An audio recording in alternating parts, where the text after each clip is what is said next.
This morning we have Sherry Carmichael, who's going to be telling us about some Powell history. Sherry works with the Powell-Liberty Historical Society. She is the past president and current board member of the society, and represents society as a speaker in the community. She serves on the board of the Delaware County Historical Society as a liaison to smaller local historical societies throughout the county through the Delaware County History Network that was formed in 2017. She has been active in all areas of the Powell-Liberty Historical Society since its inception in 1986, and is a lifelong resident of Powell and Liberty Township, and is the 6th generation of her family to live here. She has a husband, Stan, and 3 children, 7 grandchildren, and 11 great-grandchildren. Good morning, Sherry, and I think you have Alan with you as well. Good morning, Alan. Good morning, and thank you so much for the opportunity to share with you some local Powell and Liberty Township history.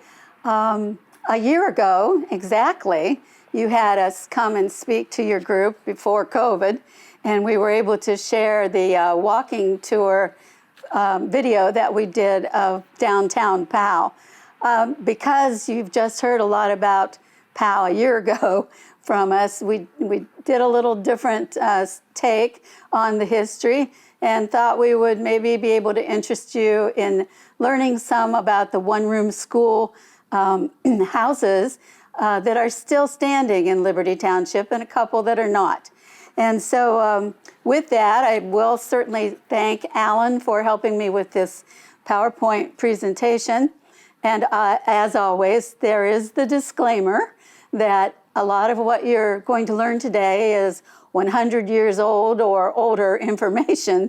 And so we certainly will tell you that we don't know it all. We're always open to new information. But as we've researched, let's get started with our presentation of one-room school districts of Liberty Township.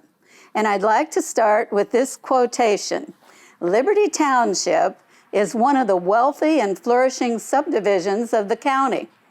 You could certainly surmise that this might be a current quotation from some real estate advertisement. However, this is a quotation from the history of Delaware County written in 1880, 140 years ago. Well, I think you all will agree that the quotation is as true today as it was all those years ago. And if it was a real estate advertisement today, surely our school system would be a particular magnetic pull to bring people to our area. So let's take a look at the history of our early schools.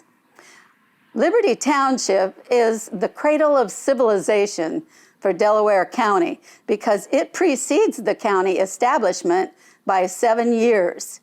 The first settlers arrived in 1801, and the county has a birth date of 1808.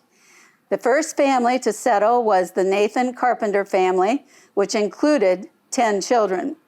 And history tells us that daughter Lucy Carpenter held school for the early settlers' children in the Carpenters' original log cabin, which had been built on the east side of the river near Winter Road and Chapman Road. We have no picture of that building, but there is one of what was known as the Old Stone School at 4921 Chapman Road, possibly built as early as 1806. This building still stands today. It is shown on a plat map dated in 1840, and it most likely was used to teach many of the pioneer children along Olentangy River, which was then known as the Whetstone River. There were 6 township school districts established in 1826 by the Liberty Township trustees. By the turn of the 20th century, there were 11 township districts. A rather comprehensive history of Liberty Township School Number 4, written by Lucy Taggart, who attended the school there, gives us much insight into that early school. She cited the township meeting minutes that established the school to be built of logs by 1827. It established its location on the church grounds at Liberty Presbyterian, and that's the west side of the Olentangy River at the intersection of Home Road and Route 315.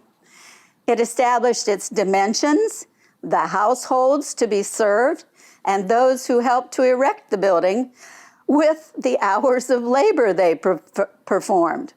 Her description included information concerning a 2-term session starting in the fall of 1827 when the older children attended since farm work was less, and the summer session for the younger children who were not needed for field work.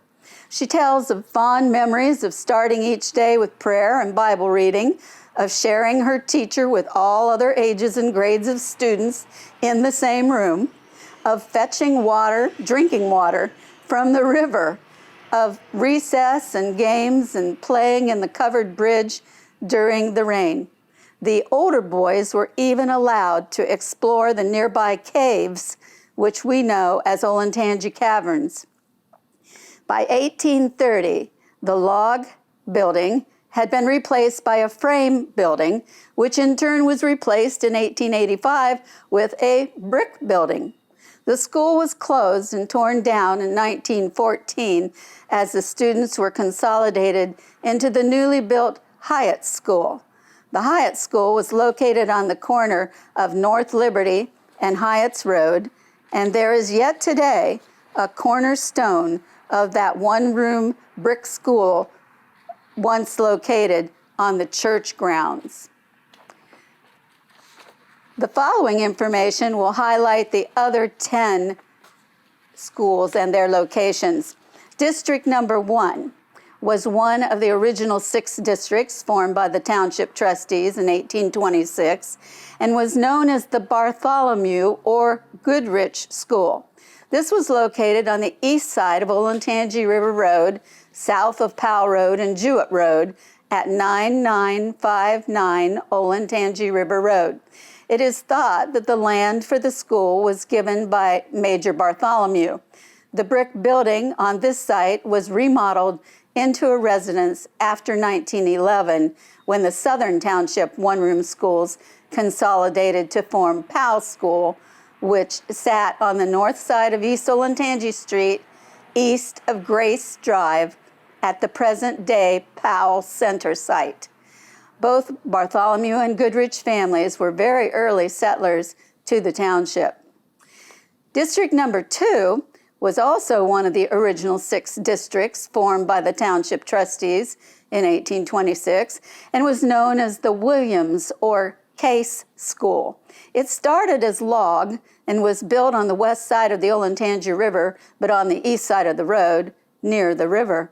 It sat across from what is today the entrance to the Retreat housing development. At some date, it was replaced by a frame building and eventually sold and moved across the road, where it is still standing on property at 8722 Olentangy River Road. District number 3 was also one of the original 6 districts formed by the township trustees in 1826. It would become known as the Powell School, though at the time the settlement was known as Middlebury. The original small frame structure was built on the west side of South Liberty Street at 77 South Liberty Street, and it was later sold and moved to the east side of the street and converted into a carpenter shop by Charles Topliff. A larger frame building took its place until 1882, when it too was sold and moved to 240 East Olentangy Street to be remodeled into a residence. It has since been torn down. In 1882, the site on South Liberty Street became home to a large 2-story, 2-room brick building, which still stands today. This improved school housed grades 1 through 4 on the lower level and 5 through 8 on the upper level. The building was sold in 1911 to John Sulcer and converted into a residence. Today, it is used for various businesses. As we have discussed at length, District number 4, Liberty School, we will move on to District number 5, known as the Tone or Baker School. This brick school is located on the west side of Olentangy River Road, about 1 mile north of Hyatt's Road at 4976 Olentangy River Road. The building is still standing, though it has been encased and added onto as a residence. An earlier stone school was located north of the brick school and served students on both sides of the river, and that exact location is unknown. District number 6 was known as Hyatt School.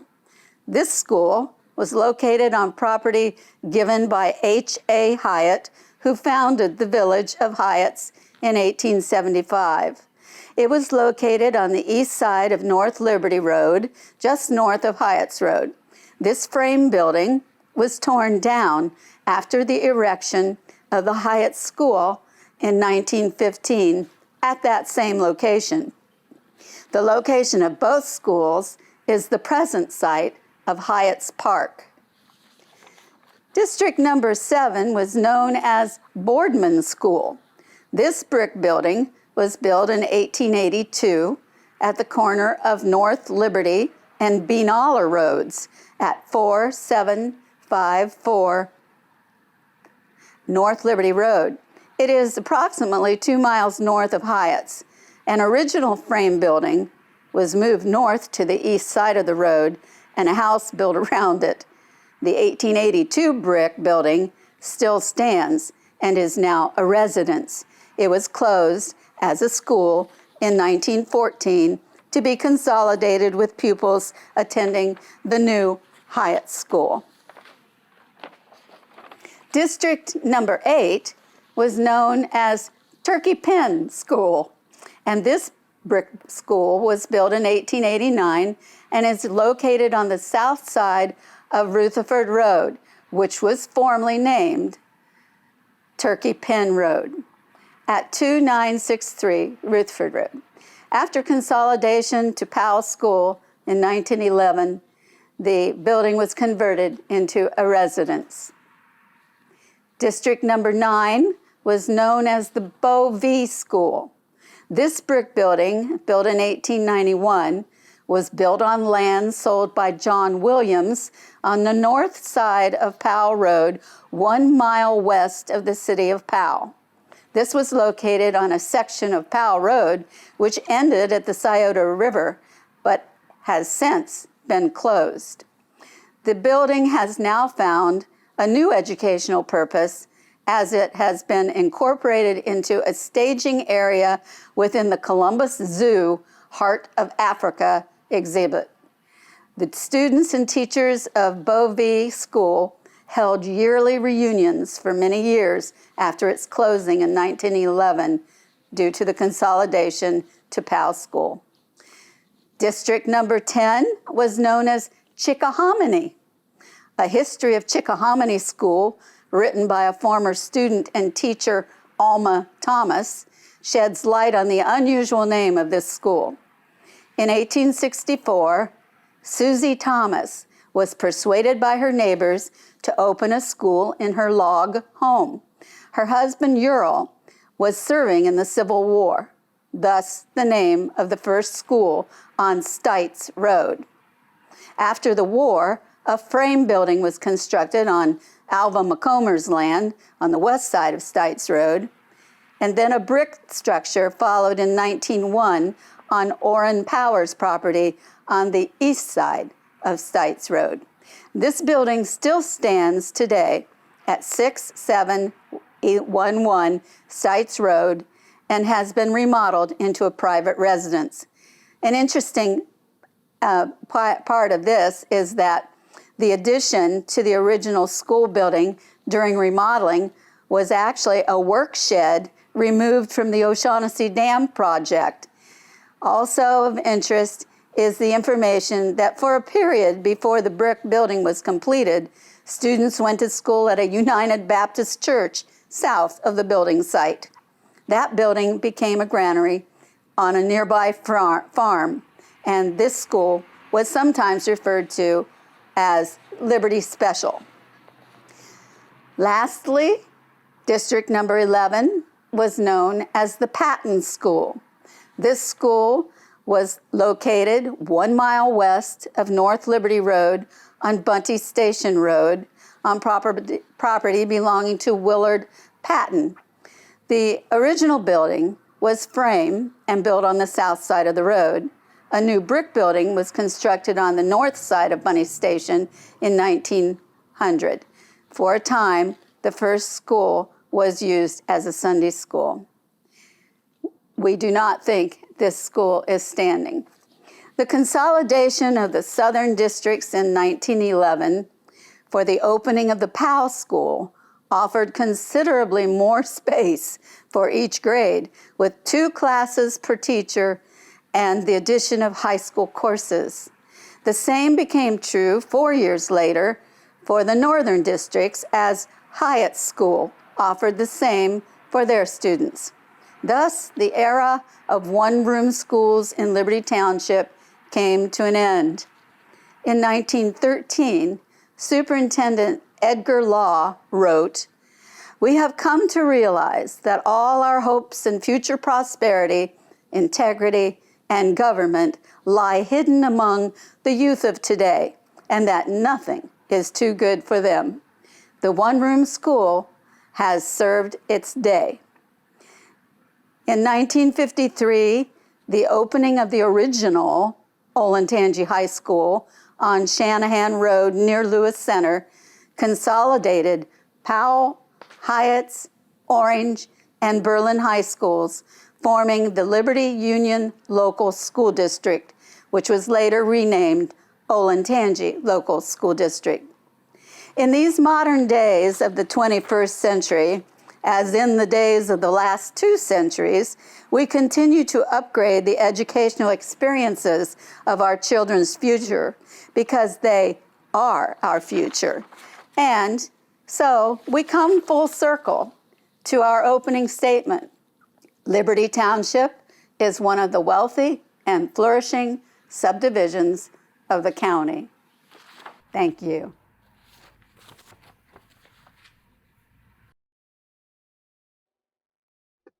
Thank you, Sherry. Does anyone have any questions for Sherry?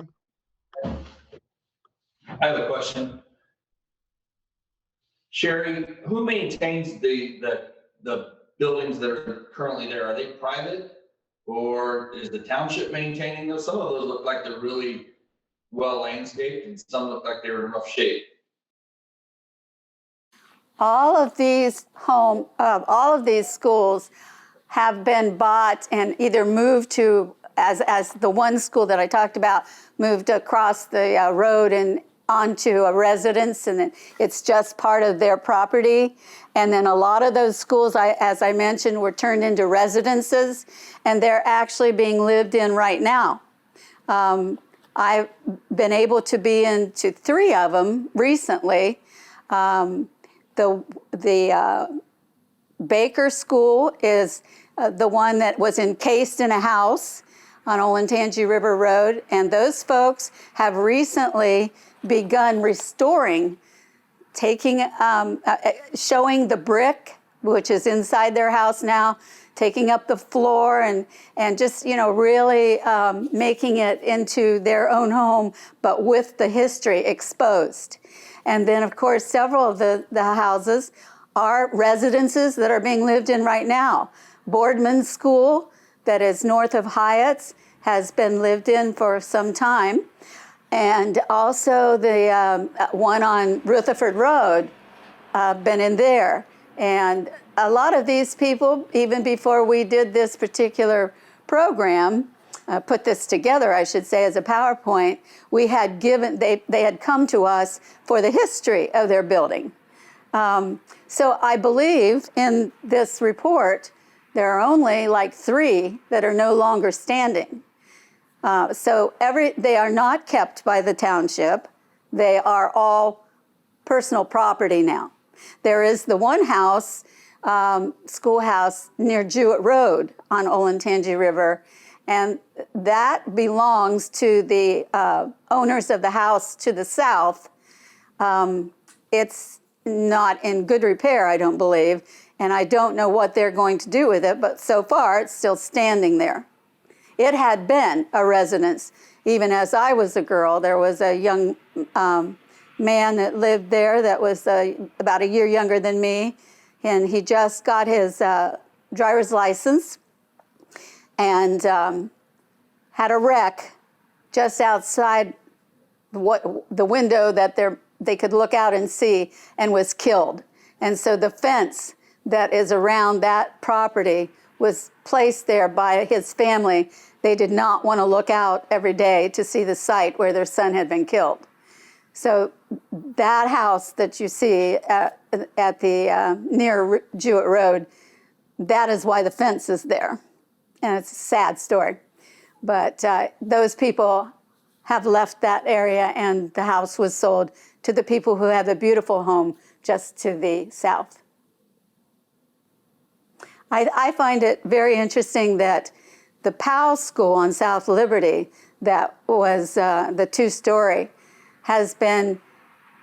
was converted into a residence and now has been used for years for different businesses. I think there's a dentist in there right now. And so we are recycling and reusing. Let me say, too, that I'm sitting in the parlor of the Powell-Liberty Historical Society headquarters, which is the Martin Perry House. All of you at any time to come and visit. Of course, in this COVID period, we're not open regularly, but you can always contact us and we can allow you in with a private tour, and we would love to do that. So again, we thank you for the opportunity to share some of this local history, and I realize that maybe a lot of you are not even from this area. Maybe this was not as interesting as you might have liked, but we appreciate the opportunity. Bob, I have one more question for Sherry. Okay. Go ahead. Sherry, you had a little plot. You showed a little map of residences right there at Case Williams. Okay. And I saw also there was a Case family, a Hall family, and a Williams family. It's like, who owns those little old houses right there near Nocterra? And are those any of those old residents of Powell, longtime residents of Powell? Or, you know, the older houses right there across from the cemetery behind the old drive-through? Okay. Who owns the property there? They look like they've been longtime residents of Powell. Well, I'm not sure who's in there now, but you're saying across from the graveyard, the cemetery? And behind Hooly Hooly and Okay. those old houses back in there. Yeah, well, many of those houses are very, very old. And since you're talking about sort of the alleyway behind Hooly Hooly, I think it's on Scioto Street. There is a block building. It's a tile built house, and also across on East Olentangy Street, across from our historical society, on the west side of Grace Drive, there is this block building. And then there's one down on a curve at Scioto Road, or on, I guess that's 750, right? Or no, 257 that goes around. Anyway, there are 3 houses in the area that were built with these tile blocks that you might see. And there used to be, years ago, a company that manufactured those particular tiles. And so there are 3 houses in the area that are still made with those. And one of those would be behind Hooly Hooly in that area. And as far as the other owners, I mean, you know, there are a lot of old buildings that have been around Powell for a long time. If you're interested and you haven't seen the video that we produced of the walking tour of downtown Powell, we have a lot of information on the downtown area of the historic buildings and what they were used for originally and that kind of thing. But as you get behind Hooly Hooly and some of those areas, I'd have to dig a little into some of those to answer your question. Well, thank you again, Sherry, for coming, and we hope to see you exactly 1 year from today. So go ahead and mark that off on your calendar. And Okay. thanks, Alan, for all your help as well. And everyone, you have a great week, and we will same time, same place next Thursday. Hey, Bob, one item to mention. Sure. Speaking of one-room schoolhouses, our niece is currently a teacher in a one-room schoolhouse in a remote area of Montana. Wow. And that's her job. And it's a one-room schoolhouse, and it's loaded with technology. They are big into technology, and she's teaching in a one-room schoolhouse even to this day. Is she teaching multiple grades, or are they? Yes. How does? She teaches multiple elementary grades. Wow, I very think cool. she has 6 or 7 students total. Very good. Great. Well, Like it's awesome. written to. Yeah, they bring their little chalkboard. All right, guys, have a great week, and we'll see you next week. Thanks for coming. Bye, guys. Thank you.